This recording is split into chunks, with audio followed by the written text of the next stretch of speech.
día y así comenzamos la segunda parte de Colombia está al aire con nuestro tema central. Invitamos a los oyentes a que se comuniquen con nosotros al 301-764-4108. Y Valeria, para poner en contexto a los oyentes que a esta hora se conecten con nosotros, ¿qué es lo que está sucediendo con la misión de Colombia ante la OEA? Pues mire, Gonzalo, en el marco de la Asamblea General de la OEA, número 50, diferentes organizaciones de derechos humanos han manifestado pues su preocupación por la intervención de Colombia en este evento sobre temas de derechos LGBTI y libertad religiosa de los niños, Gonzalo. Hay que aclarar que Colombia nunca ha sido pues en la OEA el país más progresista, pero sabe que tampoco hemos sido el más conservador, y ahora lo que estamos viendo y lo que están viendo organismos de derechos humanos es que, y con mucha preocupación, es que Colombia está asumiendo y liderando la postura más conservadora de la región, incluso por encima de Brasil y de Bolivia, que en este momento pues son gobiernos que son bastante, digamos, religiosos y de ultraderecha. En esta asamblea, Gonzalo, los países justamente estos días estaban discutiendo la resolución de derechos humanos de la OEA, que es básicamente la hoja de ruta, el piso que crea todo el sistema interamericano de los derechos humanos. ¿Qué fue lo que pasó? Colombia, sobre el tema de libertad religiosa, apoyó una propuesta de Bolivia donde se pedía incluir el derecho de los padres a definir absolutamente, digamos, la enseñanza religiosa o moral de sus hijos. Lo que a las organizaciones, organismos de derechos humanos han dicho que les preocupa porque hay un tema que ya ha sido reconocido por ese organismo y es el interés superior de los niños. Entonces, cuando usted habla de la libertad absoluta de religión, lo que usted está diciendo, por ejemplo, es que los papás el día de mañana podrían decir, no, es que yo no quiero que mi hija reciba tal y tal educación sexual, que es un derecho, digamos, de los niños fundamentales, porque tiene tal y tal religión. Entonces, esto les preocupa.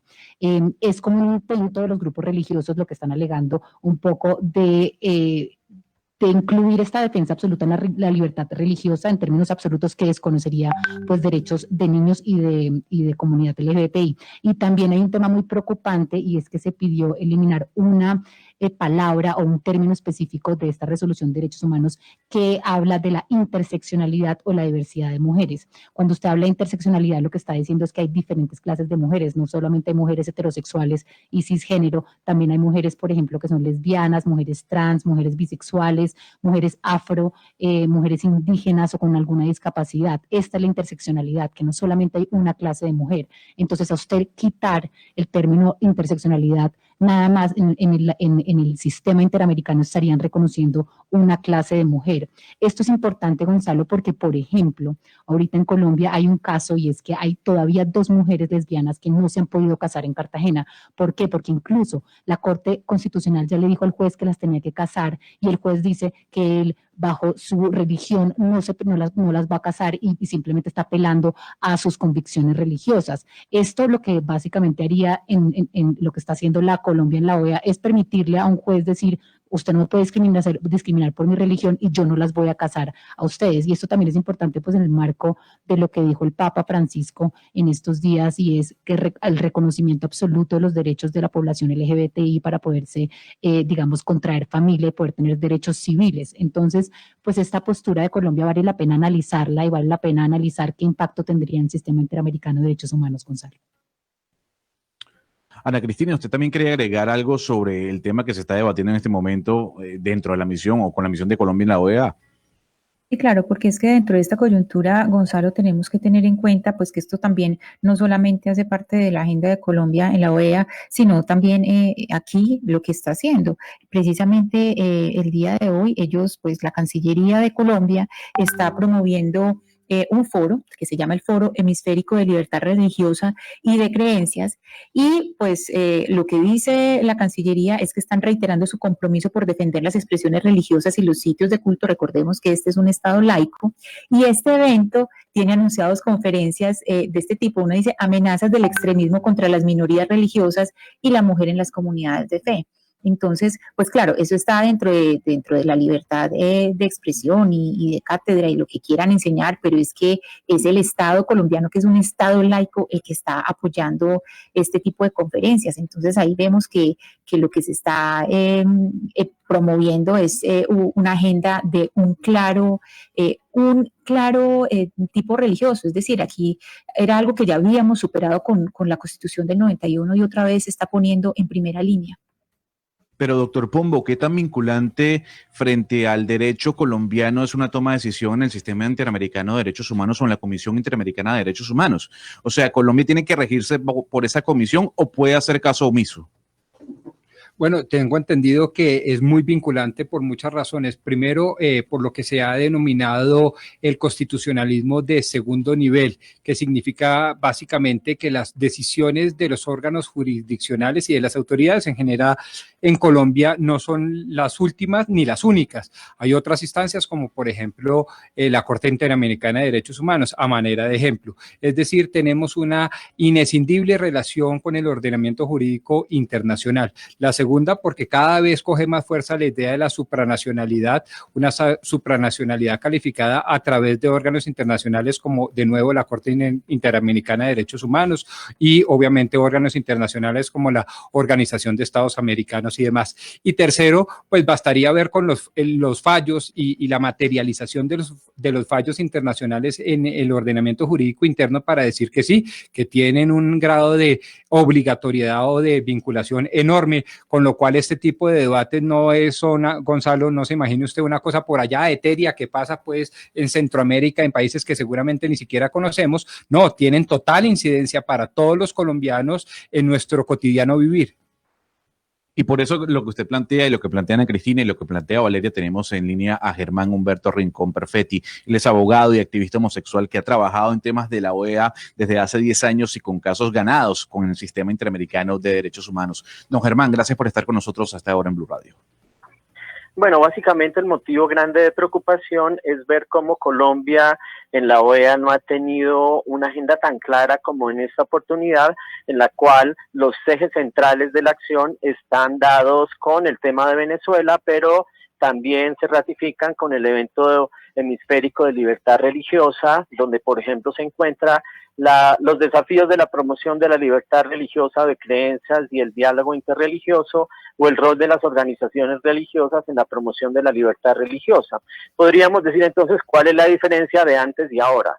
La única diferencia es que está Alejandro Ordóñez, que fue Procurador General de la Nación, que tiene posturas fundamentalistas religiosas muy fuertes y que en este momento está liderando como embajador de Colombia ante la OEA, junto con otros países, como ocurre en Guatemala, en algunos de los países del Caribe y Paraguay, respecto de las cosas que a él le interesan, y precisamente estamos entonces frente a un riesgo de posturas religiosas, antiderechos y antidemocráticas, como ya se ha planteado en las personas que han debatido ahora. Don Germán, permítame entonces presentar a Andrés González, ex embajador de la Organización de Estados Americanos. Don Andrés, gracias por acompañarnos hasta ahora en Blue Radio. Muy complacido y un saludo muy especial a todos ustedes. Don Andrés, basado en lo que dice don Germán, ¿usted está de acuerdo con esa política de que la misión de Colombia ante la Organización de Estados Americanos está llevando esa misión, esa agenda religiosa? A ver, permítame señalarle un poco cuáles son los valores fundamentales en el sistema interamericano. Mire, tenemos unas normas internacionales, unos tratados, unas convenciones que establecen dos valores básicos y son los de igualdad y no discriminación. Estos valores son de alguna manera universales y desde luego en el sistema interamericano están claramente establecidos. Por eso cuando usted preguntaba el grado o el poder de ser vinculantes decisiones allí, claro, porque es que los derechos humanos son universales, no dependen de un Estado, de un gobierno, son totalmente universales y están por encima en el tiempo y en el territorio y se aplican a todos los seres humanos. Por eso también aquí han mencionado ustedes las expresiones del Papa Francisco, que yo creo que son muy oportunas, especialmente importantes en este momento de la humanidad, porque marcan un principio básico y es que por el solo hecho de tratarse de un ser humano, existe igualdad, debe existir respeto, solidaridad y sobre todo no discriminación. Colombia... Don Andrés, usted dice, y permítame... Tuve la oportunidad de liderar como embajador ante la OEA una convención muy importante, que creo que, no sé si todavía está en trámite en el Congreso de Colombia para su ratificación, que es una convención contra todas las formas de discriminación y contra todas las formas que afecten la igualdad de las personas. De manera que la OEA tiene unas normas que enmarcan esta posición y que es fundamental que se mantengan. Y Colombia, por lo menos hablo de mi experiencia, mantuvo un liderazgo en esta materia para la aprobación. Yo mismo lo lideré, la aprobación de esta convención.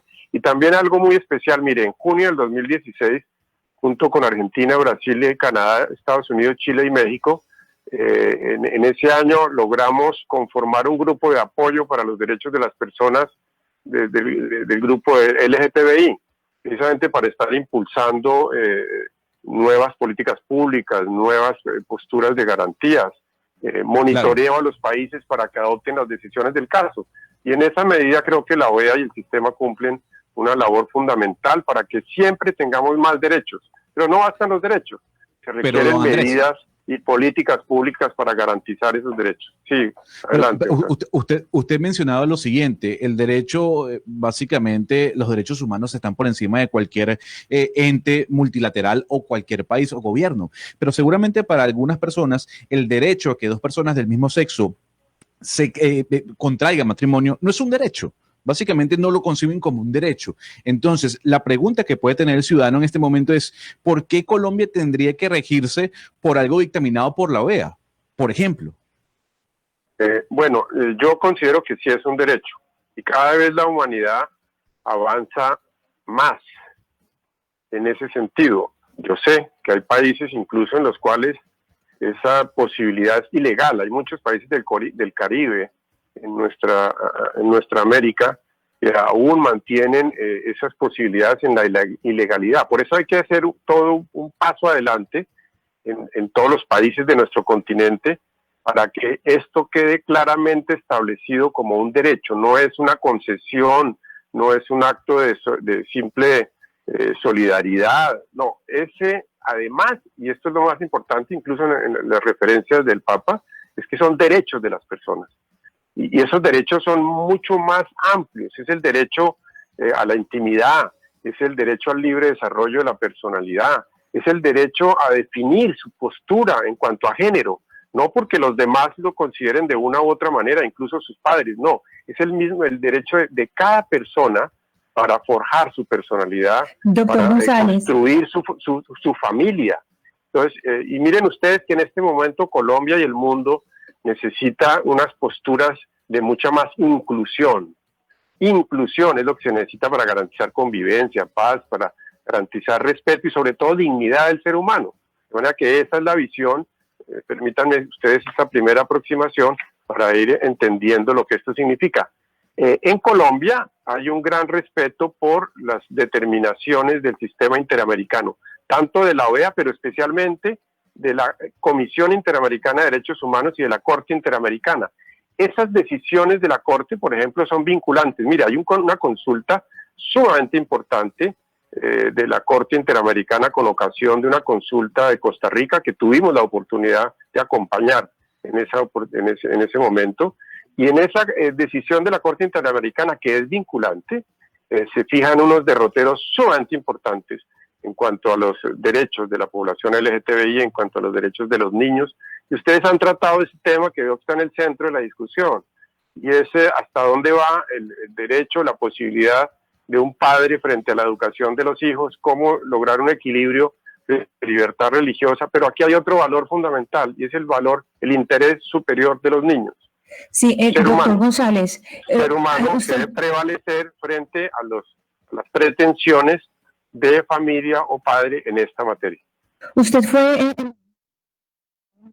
pues muy bien cómo funciona, y para que la gente entienda un poco mejor sobre esa incidencia que usted nos estaba hablando, sobre esa incidencia en elaboración de políticas públicas, por ejemplo, en Colombia, díganos algún ejemplos de algo que se discutió durante su tiempo en la OEA y que incidió directamente en políticas públicas tomadas aquí en Colombia, para entender la importancia de esta conversación. Sí, mire, la defensa de los derechos humanos tiene distintos niveles. En primer lugar, la consagración de normas. Entonces uno establece normas, reformas, para que en las leyes se consagre el respeto de derechos, por ejemplo, a los adultos mayores, a los niños, a la población LGTBI o a la mujer. Concretamente normas, daría un ejemplo concreto, para tratar de contener y evitar la violencia intrafamiliar o los feminicidios, la violencia contra las mujeres. O el derecho de una persona que va a cambiar su nombre. Hubo un caso colombiano sonado en temas prestacionales, pero demos el ejemplo concreto. Una persona que determina por su percepción y su convicción personal que su sexo, que su preferencia sexual es una y no otra, y resulta que su registro civil aparece con un género de sexo diferente y con un nombre diferente, pues está el derecho de la persona para poder hacer cambiar ese registro civil que coincida con su decisión personal. Ese es un ejemplo concreto. Pero eso son normas, no bastan las normas. Aquí lo más importante además son las políticas públicas, las políticas de todos los días para evitar discriminación, para evitar que una persona por su género no le excluyan su derecho o su salario o su tratamiento. Es un segundo nivel. Y hay un tercer nivel de acción, que es el cultural, y este es muy importante, porque puede haber normas, puede haber políticas públicas, pero si hay una cultura que estigmatiza, si hay una cultura que genera discriminación, si hay prácticas sociales que son, de alguna manera, excúsenme ustedes, que están ancladas en el pasado, esas prácticas sociales hay que cambiarlas con educación, con ejemplo, con tolerancia. Y todos los días estamos viendo en América en general, en el mundo, prácticas en contra de esa igualdad de las personas, de maltrato, que incluso llevan a la violencia.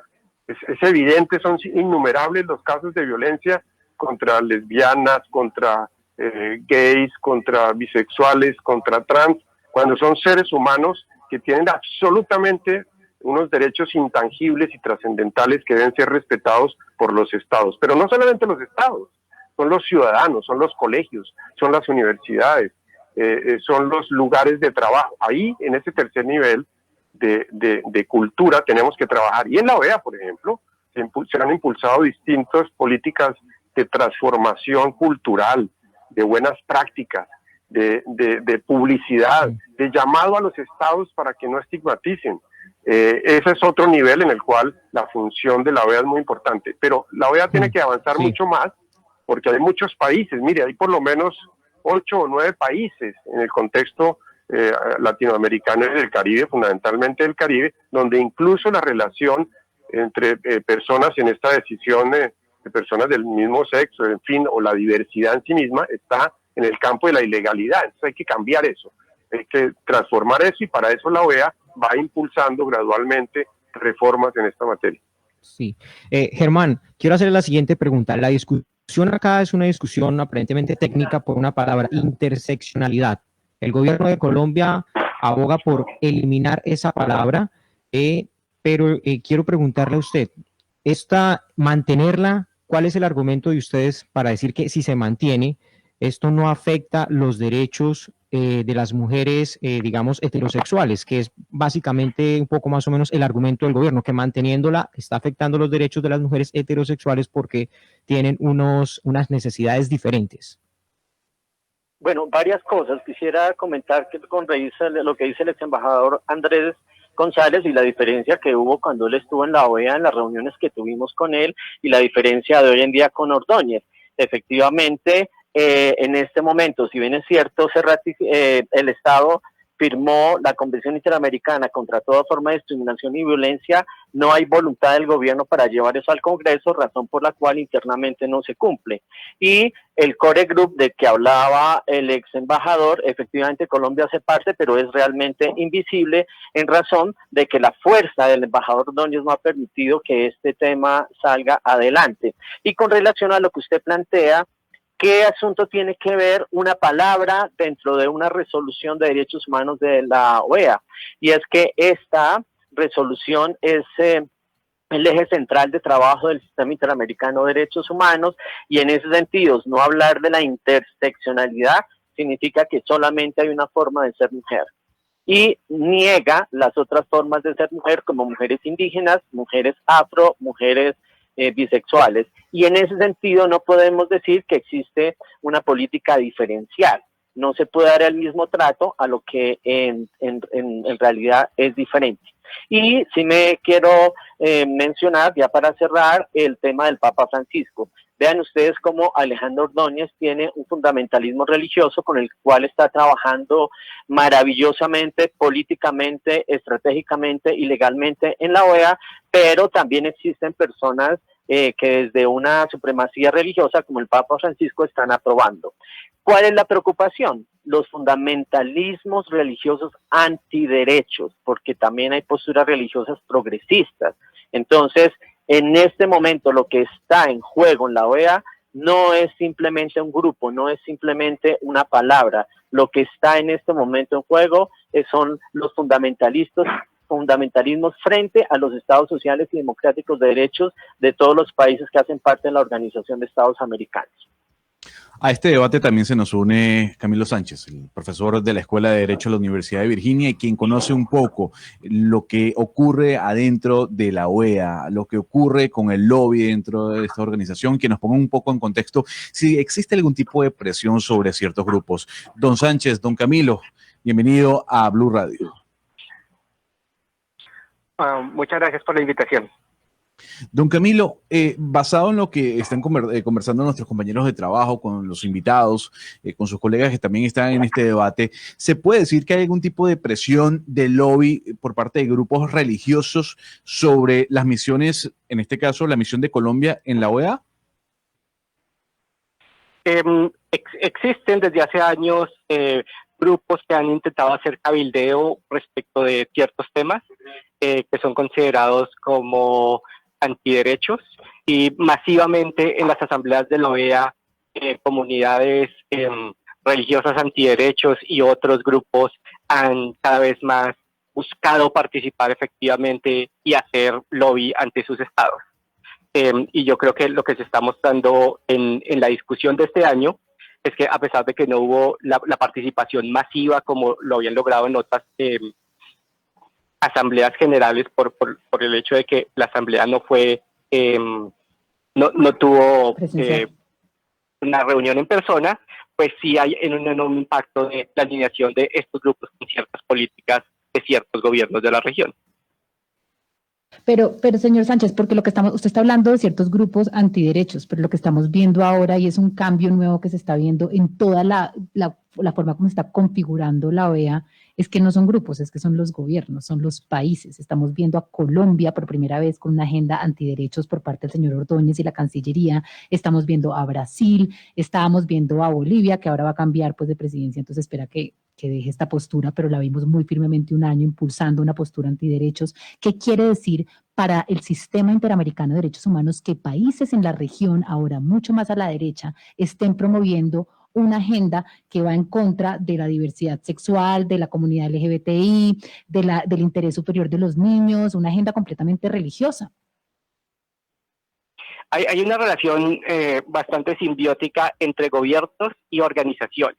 Es decir, los puntos de presión son por ambos lados. Desde este tipo de gobiernos, como los que empujaron estas modificaciones en la resolución, Colombia, Estados Unidos, Brasil, pero también en grupos de sociedad civil que participan con estas mismas agendas y que se encuentran de alguna manera en estos foros. Entonces, digamos que yo creo que es sin duda una estrategia que incluye voces desde sociedad civil y voces desde los gobiernos. Sí, yo quiero insistir en una pregunta que decía Jaime Moreno ahora a Germán Rincón. Señor Rincón, usted ha dicho que es importante, obviamente, que se reconozca que la mujer es diversa y habla de que debe ser reconocida la mujer indígena, la mujer afrodescendiente y la mujer homosexual, pero ¿por qué mezclar el tema étnico con el tema de género? No entiendo por qué la razón de meter en el mismo saco el tema de género con el tema de las etnias. No, el tema no es mezclar el tema étnico con el tema de género. Lo que ocurre es que el derecho a la igualdad no es el igualitarismo, sino es dar conforme a las necesidades de cada grupo poblacional para garantizar la igualdad. Las circunstancias específicas de las mujeres afrodescendientes que están, por ejemplo, en el Pacífico, no son los mismos que una mujer que está en una ciudad urbana como Bogotá, o las circunstancias específicas de las mujeres indígenas que están en poblaciones, por ejemplo, en Silvia Cauca, tampoco son iguales. Entonces, en ese sentido, el nombramiento y la interseccionalidad, que es lo que se plantea, va a permitir que los estados hagan políticas públicas dependiendo de las circunstancias especiales de cada grupo de mujeres y no tratar a las mujeres como si fueran solamente blancas, urbanas y heterosexuales. Por eso el tema aquí no es una palabra, el tema aquí es lo que está, es un tema estructural, ¿cierto? Y lo que también se está tratando ahora es precisamente el enfoque y como decía ahora Camilo Sánchez, toda la presencia. Es que en las asambleas de la OEA ha sido muy duro ese debate cuando hemos estado en los últimos 10 años frente a los grupos fundamentalistas, pero que en este momento hay un matrimonio entre sociedad civil de fundamentalistas religiosos antiderechos con algunos estados que tienen posturas similares y entonces esa estrategia la que en este momento se está debatiendo y que se está haciendo mayor presencia, mayor visibilidad antiderechos en el sistema de la OEA. En Mañanas Blue los escuchamos. Y es así, los escuchamos y los leemos. Usted se puede comunicar con nosotros a través del 301-764-4108. Por ejemplo, Jairo dice lo siguiente y se hace esta pregunta: ¿por qué no permitir la libertad religiosa y por qué sí permitir otras libertades? Por otra parte, Gloria dice, creo que esto va en contra de los preceptos de la palabra de Dios, que no son de ninguna religión. Fabián comenta, los homosexuales pretenden imponernos una nueva normalidad frente a la familia y la sexualidad. Y por último, doctor Pombo, Arturo se hace una pregunta que muchos oyentes seguramente también se hacen, incluyéndome a mí, no como oyente, sino como miembro de la mesa y que tal vez ha tenido su debate con usted y con Valeria Santos con respecto a los organismos multilaterales. Y es, ¿quién le cree a la OEA después de que apoyaron y participaron activamente en un golpe de Estado que ya está confirmado que básicamente fue golpe y además hubo ahí un tipo de problemas en cuanto a la elección? Fue un fraude en la elección de Bolivia. Bueno, es que el hecho de que unos inventos humanos, como dirían los filósofos, pues tengan ciertos problemas no significa que el invento per se sea malo. Si eso fuera así, que seguramente no tendríamos ningún solo invento, ningún artificio humano. Y la OEA es eso, la OEA es una organización creada por las mentes y las almas humanas para una gran cantidad de cosas, entre otras cosas poner en práctica el sistema interamericano que hemos venido hablando. Y sí, pues ha tenido, y me temo, señor oyente, que seguirá teniendo muchos errores, pero es que no tenemos tampoco mucha otra alternativa o mejores alternativas. Y en ese sentido, pues a mi modo de ver, y lo digo muy respetuosamente con quienes piensan distinto, pues habrá que fortalecerlo.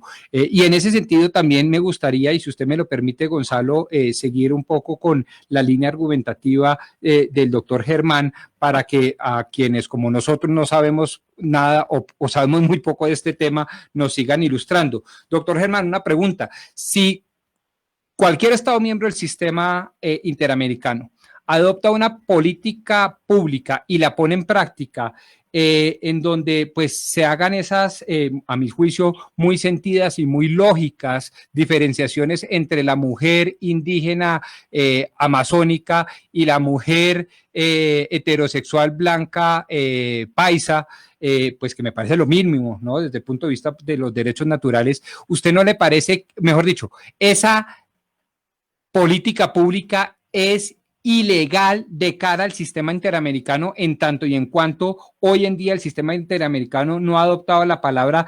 interseccionalidad que tanto se debate?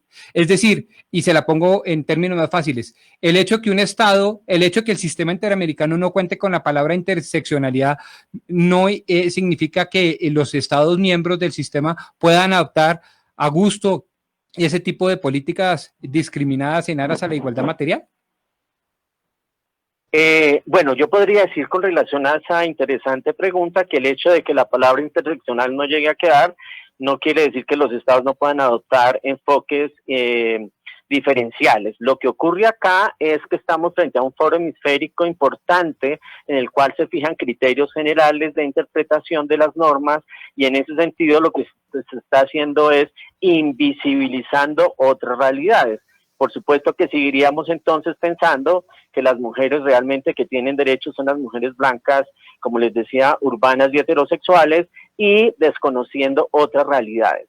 Por esa razón, si bien es cierto, cambiar o no un término no es una palabra, es el desconocimiento por otras realidades que existen en todos los países de la región. Quiero que me comprenda bien, yo estoy en lo que a mí respecta absolutamente identificado con su postura, no obstante lo cual creo que por respeto a muchos oyentes que seguramente no la comparten, uno podría preguntarse dos cosas de lo que usted ha afirmado. La primera, ¿eso significa que el sistema interamericano ha fallado durante todas estas décadas en donde no había adoptado la palabra interseccionalidad? Y la segunda, el hecho de que un país en últimas pueda adoptar políticas con enfoque diferencial no obviaría entonces en la práctica este debate que se tornaría un tanto fútil, estéril, desértico, porque en últimas cada estado tiene la libertad soberana de aplicar su enfoque diferencial y entonces ¿para qué desgastarnos tanto en este debate en el marco del sistema interamericano?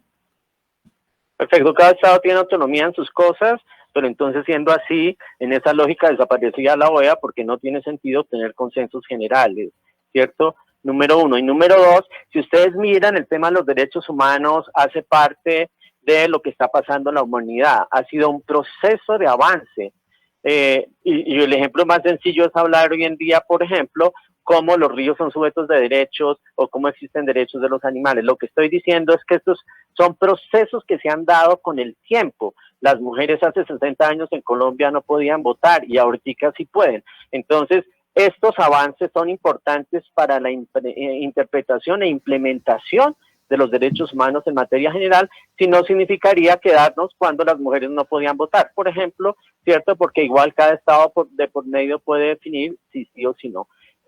Como este es un foro internacional al cual los estados han apoyado, es clave el tema de las resoluciones que se toman en la Asamblea General como para este caso. Es que, doctor González, yo creo que es importante la pregunta que hace el doctor Pombo justamente en un caso, y podemos aterrizarlo en un caso específico que está ocurriendo en Colombia en este momento. Hay dos mujeres lesbianas que han pedido que un juez en Cartagena las case y por tercera vez este juez se ha negado a tramitar la solicitud del matrimonio porque él alega que su religión pues no se lo permite, no le permite casar a dos personas lesbianas. El sistema interamericano de derechos humanos está hecho y se activa en el momento que los estados vulneran derechos humanos. El caso que yo le estoy presentando, que es un caso muy famoso en Cartagena, es perfecto ejemplo del Estado colombiano vulnerándole los derechos humanos a estas mujeres. Yo quiero preguntarle qué pasaría si en la OEA se toma la decisión de esta defensa absoluta de la libertad religiosa, en términos absolutos. Entonces, ¿este caso de estas mujeres ya no podría ser protegido por el sistema interamericano de derechos humanos? Gracias, Valeria. No bastan las normas. Se requiere una acción de los organismos de la OEA, en este caso de la Comisión Interamericana de Derechos Humanos o de la Corte, para que los estados no obstruyan lo que está en las leyes. Por ejemplo, en este caso concreto, ¿qué le diría yo a una de estas personas? Acudan a la Comisión Interamericana, pidan, si es el caso, una medida cautelar, y la Comisión Interamericana debe actuar ante el Estado colombiano para que no obstruya la garantía de un derecho. Es decir, la posición de un juez sosteniendo que prima su derecho religioso, a mi juicio, no es aceptable. No sé si se me está escuchando. No es aceptable. No es aceptable. Perdón, ¿se está escuchando? No. Sí, ex embajador, se escucha perfecto. Bueno, ok. No es aceptable y en consecuencia pueden pedirle a la Corte Interamericana, a la Comisión Interamericana, que coadyuve la garantía, la tutela de ese derecho. Si el Estado colombiano persiste en aceptar la tesis de ese juez, que puede ser argumentada, muy bien sustentada, podría haber una condena a Colombia porque el Estado está obstruyendo la satisfacción de un derecho. De manera que esto no son solamente normas ni apreciaciones generales, de poco sirven los derechos si no hay instrumentos para garantizar el cumplimiento de esos derechos. Y yo considero además que esas ciudadanas o ciudadanos que ven vulnerados sus derechos de esta manera también pueden acudir ante ante instancias superiores de la justicia colombiana en la tutela, ese mecanismo tan importante que creamos en la Constitución del 91, para que se garantice plenamente ese derecho a contraer el matrimonio y a constituir una familia. De manera que hay mecanismos, tanto nacionales como internacionales, y afortunadamente en el caso colombiano, la Corte Constitucional ha tomado unas decisiones judiciales muy de avanzada, muy importantes, que han permitido ganar espacio en este tema, porque no bastan normas, también se requieren sentencias, decisiones judiciales y prácticas en la sociedad. Claro. Ahora, como decía Rodrigo también, lo importante es que esté el concepto de la diversidad para el efecto de las mujeres. Diversidad, sí, adelante, claro. Perdón.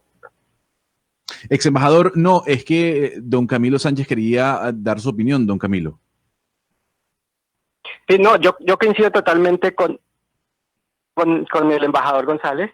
Hay una cosa muy importante, y es que este intento de estos gobiernos no cambia las normas de derechos humanos de la OEA. En esta resolución, lo que se buscaba era que los estados apoyaran un mecanismo que existe ya, ¿sí?, que es la Comisión Interamericana de Mujeres, y un plan estratégico que la propia comisión hizo. Entonces aprovechan el momento de decir, vamos a apoyar la Comisión Interamericana de Mujeres, y la resolución decía, dentro de todas esas características, incluyendo la interseccionalidad, entonces vienen estos estados a decir, no, saquemos la interseccionalidad. Pero esto no limita ni las facultades que tiene la CIM, la Comisión Interamericana de Mujeres, ni las facultades que tiene la Comisión Interamericana de Derechos Humanos, ni la Corte, para aplicar la legislación internacional que hoy en día existe. Entonces, respecto del caso de las mujeres en Colombia, que se les ha negado su derecho, eso es una directa violación a las normas interamericanas que hoy en día están vigentes. Es decir, por el hecho de que haya sacado la frase interseccionalidad de esta resolución, no le quita ninguno de los derechos que esas mujeres y otras personas tienen hoy en día frente a las normas que existen.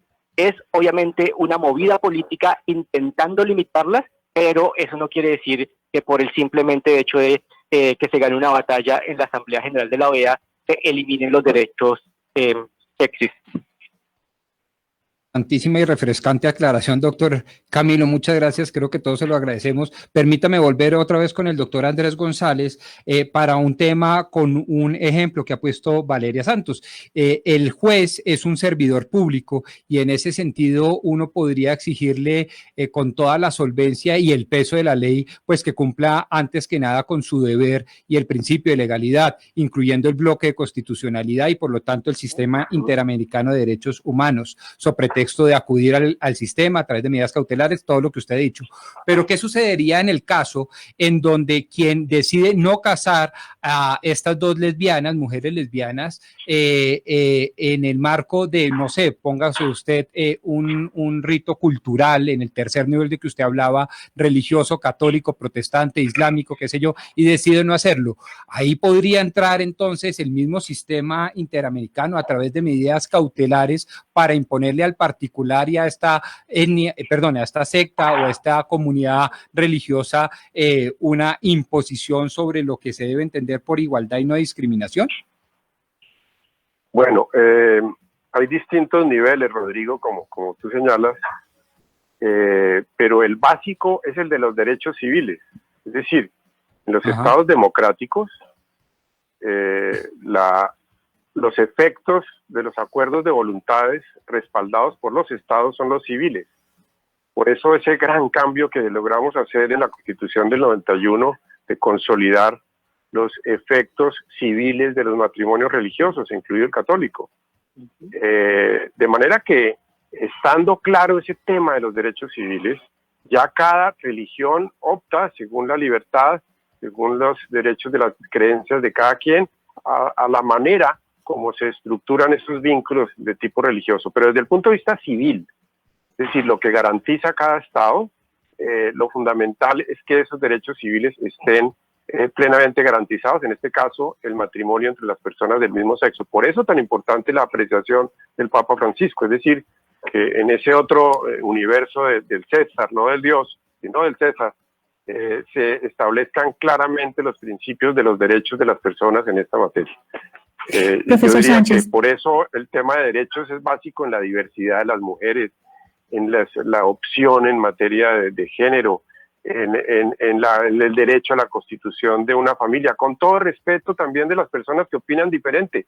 Pero aquí lo fundamental es garantizar el derecho de quienes están incurriendo y piden la garantía de esos derechos, incluidos los niños. Ustedes han tratado el tema de los niños y de los jóvenes, que en la práctica trae muchos puntos que son complejos, porque hay familias que pretenden imponer totalmente una visión y un sendero, cuando al mismo tiempo está el derecho de esos seres humanos sustanciales, como son niños, jóvenes y adolescentes, para poder construir su personalidad, estar suficientemente informados sobre las decisiones que toman. Y ojo, porque en estos temas hay que advertirle a los estados que los derechos de las personas son derechos en los cuales hay decisiones de cada persona y que están vedados a la acción de los estados para que pretendan regular internamente esos temas.